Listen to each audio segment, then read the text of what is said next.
बिस्मिल्लाहिर्रहमानिर्रहीम। अस्सलाम वालेकुम 8th क्लास। उम्मीद है कि आप सब खैरियत से होंगे। हमने एक्सरसाइज नंबर 3.1 की बेस सिस्टम से डेसिमल में गए और डेसिमल से बेस वाले सिस्टम में गए। हमने 3 तरह की बेसिस पढ़ी, जिसमें बाइनरी सिस्टम बेस 2 को हमने कहा, बेस विद 5 भी पढ़े क्वेश्चन, और ऑक्टल सिस्टम विद बेस 8, ये हमने 3 और एक बेस 10 वाले भी क्वेश्चन किए। ये हमने बेस सिस्टम से बाइनरी सिस्टम में गए और बाइनरी सिस्टम ने बेस सिस्टम में भी गए। ये उम्मीद है कि आप लोगों को मेथड समझ आ गया होगा। आसान था, कोई मुश्किल काम नहीं था। जैसे हमने एक क्वेश्चन किया वैसे के वैसे सारा पैटर्न जो था वो सब बेसिस का एक सेम ही था। पैटर्न सेम था, सिर्फ क्वेश्चन की फॉर्म डिफरेंट थी। किसी में बेस 2 दिया उसने, किसी में बाइनरी कहा, किसी में ऑक्टल कह दिया, किसी में बेस 5 कह दिया। आज हमने क्या करना है, एक्सरसाइज नंबर 3.2 में ये बेस सिस्टम को ऐड, सब्ट्रैक्ट और मल्टीप्लाई कैसे करवाना है। जैसे मैं बेस सिस्टम 2 को सॉल्व करूंगा वैसे ही बेस सिस्टम 5 और ऑक्टल सिस्टम को भी वैसे ही आपने, रूल्स वही होंगे, हाँ बेस के हिसाब से वो वैल्यू चेंज होती जाएगी। अब ये तो नहीं कि जो रूल बेस के अंदर होंगे और जो कॉन्सेप्ट्स बेस के अंदर यूज होंगे वो सारे के सारे वही सेम के सेम बेस 8 में यूज होंगे, वही सारे बेस 5 में होंगे, ऐसा नहीं है। बेस 8 का 8 के हिसाब से सॉल्व करेंगे, बेस 5 का 5 के हिसाब से सॉल्व करेंगे, बेस 2 का 2 के हिसाब से सॉल्व करेंगे। हाँ, जो सिमिलरिटी है वो बेसिक कॉन्सेप्ट्स की, बेसिक रूल्स की वो सेम ही होगी, बॉडी स्ट्रक्चर दोनों का सेम ही होगा। पहले एडिशन पे आ जाएं। बेस 2 वाले क्वेश्चन मैंने आपके सामने 3 लिखे हुए हैं, एडिशन, सब्ट्रैक्शन एंड मल्टीप्लिकेशन। इनको हमने सॉल्व कैसे करना है। पहले एडिशन पे आ जाएं। सिंपल एडिशन है, कोई मसला नहीं है, सिर्फ एक चीज को आपने फॉलो करना है। क्या? जब आप लोग ऐड करोगे, अब मैं इसको एडिशन करता हूं, पहले तो आपने वैल्यूज को लिखना कैसे है। आप ऐड कर रहे हो, सब्ट्रैक्ट कर रहे हो या मल्टीप्लाई कर रहे हो, आपने राइट साइड से वैल्यूज को सेम करना है, ठीक है, बराबर, फर्स्ट के नीचे, ठीक है। अगर ऊपर वाली वैल्यू जो बड़ी होगी, अगर उसमें से कुछ डिजिट्स बचते भी हैं तो वो लेफ्ट साइड से बच जाएं, राइट साइड से आपका दोनों सेम होना चाहिए। अब आप लोगों ने क्या करना है, इसको ऐड करवाना है, सिंपल बस। बेस 2 है, ये बात अपने माइंड में रखिएगा। बेस 5 वाले क्वेश्चन को 5 के हिसाब से करेंगे, बेस 8 वाले को 8 के हिसाब से करेंगे, 10 वाले को 10 के हिसाब से करेंगे। अब ये 2 सिस्टम है तो 2 के हिसाब से करेंगे। 1 + 1 2।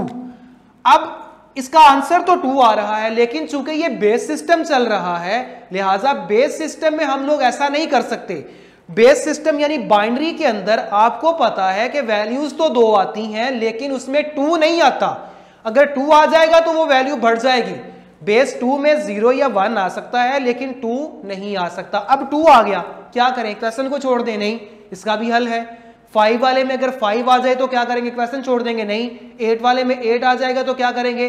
वो जो आपने काम करना है वो ये है कि जब आपके पास कोई एडिशन करते हुए 2 आ जाए तो 2 से बड़ी वैल्यू आ जाए, आपने ये काम करना है कि उसको, वो जो सम आया था उसको आपने जितनी बेस यूज कर रहे हो आप, अगर उससे बढ़ गया है तो उस पर डिवाइड करवाना है। लाइक 2 आ गया ना तो 2 पे डिवाइड करवाया। अब ये वो वाली चीज है जो यहां पर एडिशन करते हुए सम निकला था, और ये वो वाली चीज है जो यहां पर बेस है। 2 1s are 2। रिमाइंडर क्या आ गया? 0। आपने ये काम करना है कि रिमाइंडर यहां लिख लेना है, इसकी जगह पे, इन दोनों के नीचे रिमाइंडर यहां लिख लिया, और जो क्वोशिएंट था वो आगे आपने रिमाइंडर ले जाना है, आगे उसको ऐड करवा देना है। अब 1 + 1 2, 2 + 1 3। अब ये 3 आ गया, 3 इज आल्सो ग्रेटर देन 2। अब आप लोगों ने क्या किया, 3 को बेस 2 आ गई, 2 पे डिवाइड करवाएं। 2 1s are 2। अब रिमाइंडर जो है वो 1 है, क्वोशिएंट जो है 1 है, उसको मैं आगे ले गया। अगेन 1 + 1 2 + 1 3। जब 3 को डिवाइड कराऊंगा 1 आ जाएगा और 1 जो है वो आगे ऐड हो जाएगा। 1 + 0 1, 1 + 0 1, 1 + 0 1, 1 + 0 1, 1 + 0 1, 0 + 0 0, 1 + 1 2। अब जब 2 आ जाएगा तो फिर वही काम, बेस 2 है, 2 1s are 2, 0 यहां पर लगाएंगे और 1 को आगे ऐड करवा देंगे। अब फिर अगेन 1 + 1 2, तो 1 2 करने से हमारे पास ये 0 आ गया और 1 आगे कोई वैल्यू नहीं है तो 1 यहां पे वैसे लिख लेंगे, तो ये हमारे पास इसका आंसर निकल आएगा। उम्मीद है कि ये क्वेश्चन आप लोग समझ गए होंगे। आगे और करें सब्ट्रैक्शन में। जब सब्ट्रैक्शन आएगी 1 - 0 1, ये भी 1, ये 0, ये 1, 1 - 1 0 लिखें या ना लिखें नो प्रॉब्लम। ये तो सिंपल था। फॉर एग्जाम्पल आप लोग क्वेश्चन सॉल्व कर रहे हैं, क्वेश्चन सॉल्व करते हुए ऐसा केस आ जाता है 1 1 0 0 1 और ये आ जाता है 1 1 1 1 1। यहां चले ऐसे कर लेते हैं, ठीक है।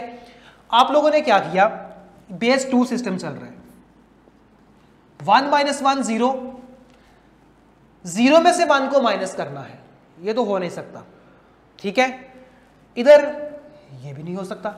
आपने क्या किया, यहां से कैरी लिया 1। अब एक बात को समझिएगा गौर से, सिंपल सब्ट्रैक्शन में जब आप लोग कैरी लेते हो ना तो 1 ही उसमें ऐड करते हो, नहीं यहां पर नहीं करना। यहां पे ये करना है कि जितनी बेस होगी उतना वहां पर ऐड करवाना है। यहां पर आपने ऐड करवाया, यहां से तो 1 ही जाएगा लेकिन यहां पर 2 जाएगा, ये बेस सिस्टम है। 2 से यहां पर फिर 2 चला गया, अब यहां पर 2 बन गया, 2 - 1 ये 1 आ जाएगा।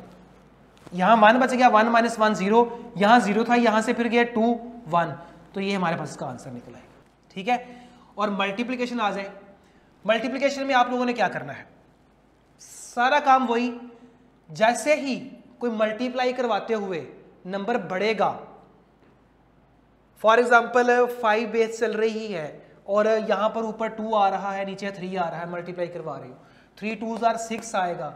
आपने 6 नहीं लिखना, आपने 6 को 5 पे डिवाइड करवा के रिमाइंडर यहां लिखना है और क्वेश्चन आगे ले जाना है। ये बात तब कर रहा हूं जब ऐसा केस आएगा, और आएंगे क्वेश्चन, चूंकि 1 में ऐसा केस नहीं आएगा लिहाजा 1 में देखिएगा 1 1s are 1 1 1 1 1 1 1, ठीक है।